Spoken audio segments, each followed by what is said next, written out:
மீனாட்சி அன்னை மீனாட்சி. ஆமாம், மீனாட்சி அம்மன் பார்வதி தேவியின் அவதாரமாக கருதப்படுகிறார். மீன் போன்ற கண்களை கொண்டிருப்பதால் மீனாட்சி என்று பெயர் பெற்றார். மதுரை மீனாட்சி சுந்தரேஸ்வரர் கோயில் சிவன் மற்றும் மீனாட்சி அம்மனின் திருமணத்திற்காக அர்ப்பணிக்கப்பட்டுள்ளது.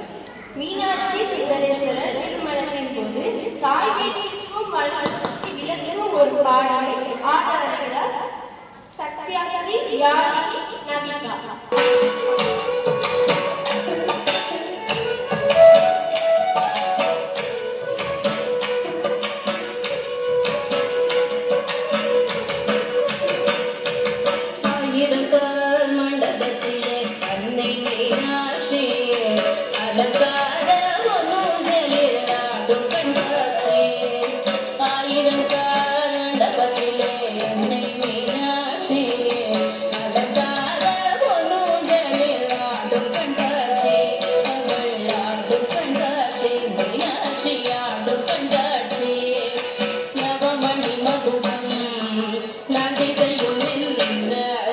நவமணி மகுடம்